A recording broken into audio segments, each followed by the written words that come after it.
r/AskReddit asks, what movie has not aged well with the times? Pretty much any 90s movie where they discovered CGI and crammed every frame full of it. I just watched Mars Attacks, and it actually looks great. The CGI is obviously outdated, but because of how colorful, campy, and cartoonish everything is in the movie it kind of works. American Beauty. Something about Kevin Spacey trying to have sex with an underage kid makes it tough to watch now. It's a shame too. Kevin Spacey is an amazing actor, I liked him in Pax. His sexual preference is apparently unwilling heterosexual minor, and I believe that it's due to abuse done by his father. This does not excuse it at all. Spacey's brother got help and isn't a damn rapist. Kevin didn't. Revenge of the Nerds, where the nerds send cameras into a sorority house to spy on naked women and the main nerd wears a Halloween mask to have sex with a woman who mistakenly believes it's her boyfriend and they are portrayed as being in the right. A lot of those 80s teen comedies had some rather rapey non-consent sexual stuff in them that would not fly nowadays. In inverse, Good Burger was a mediocre kids movie but is now entertaining due to its sheer datedness. Welcome to Good Burger, home of the Good Burger. Can I take your order? Breakfast at Tiffany's. Those scenes with Mickey Rooney acting as a Japanese man are very cringy. The rest of the film is still enjoyable. I managed to erase that from my brain, but holy shit, that entire character. I think it was called 40 Days. It has a scene in it where the guy gets drunk/drugged at a party and his ex rapes him while he can't resist. Literally all his friends and new romantic interest blame him for it happening. 40 Days and 40 Nights. Josh Hartnett. A lot of them for various reasons, but a funny one is 30 with Vin Diesel. The film looks like a Mountain Dew commercial from the 90s mixed with a Korn music video in every way possible. The fashion, the extreme sports aspect, and the look of it in general with bright neon and blue filters over every light. Compare that to The Matrix, or even the Bond film that came out a year later and it feels so out of place and dated it's hilarious. I actually really like 30 though. It's like this weird 90s alternate reality/fever dream.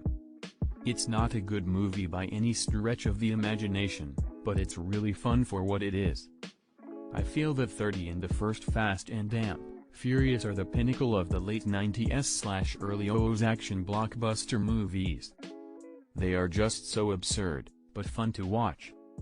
2012. Rename it 2020 and re-release. The old Peter Pan cartoon takes a real awkward turn once the Indians show up.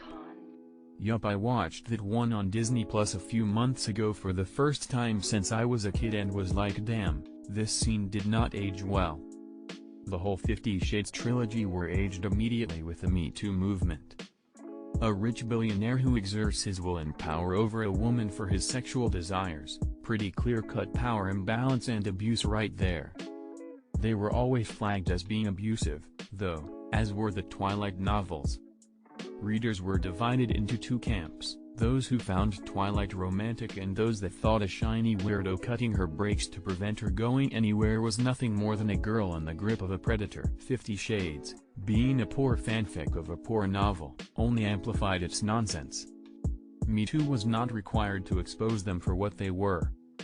Back to the Future 2 2015 was really disappointing compared to the movie. Most future movies don't go far enough in the future. If you're gonna make a flying car type future, go out 80 years at least. Not like 40 iRobot did the same thing. It shows 2035 and us having humanoid type robots helping us. That just probably not gonna happen except for the elite, and even then it's a maybe. No movie has aged worse than The Birth of a Nation. It was, and still kind of is, considered a cinematic masterpiece in terms of performances, action sequences and cinematography. But the KKK are the good guys and it's basically the most racist movie of all time. I watched the first hour, the movie is 3 hours long, and turned it off. Not because of the racism, I didn't even get to the part with the KKK, but because it was super boring. It kills me, but we recently went back to watch Mrs. Doubtfire and hated it. The dad is irresponsible and undermines his wife in huge ways. They separate and it becomes clear he's unstable and not taking the divorce, custody, or anything seriously. Then when his ex is looking for a nanny, he harasses her pretending to be various people so she doesn't get an actual nanny, but hires one of his fake personas. He calls her non-stop so she doesn't get any real inquiries. So he, an adult that has proven he's immature and encourages misbehavior, is now their nanny.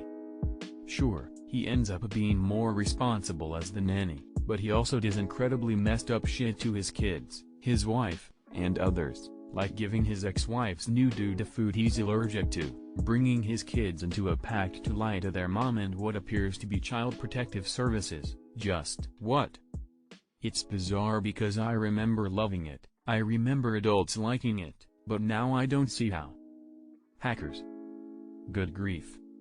It was never meant to be an accurate representation of the hacking scene. The cheesiness is the reason why it's a cult classic. If it were accurate no one would care one bit about it after so many years. The Breakfast Club / 16 Candles? I loved them the first time I'd seen them, but looking back now, they're just full of sexual harassment and not as fun to watch anymore. Molly Ringwald actually wrote an article https://www.newyorker.com/culture/personal history/ what about the Breakfast Club Molly Ringwald Me Too John Hughes Pretty in Pink, a few years back about revisiting the Breakfast Club with her young daughter and how those films stand now in the wake of the #MeToo movement. It's sad to look back and be uncomfortable watching these movies when all you really wanted was a good ol' nostalgia kick. But I guess that's growing up. I like the idea of recontextualizing those movies and directly addressing those issues.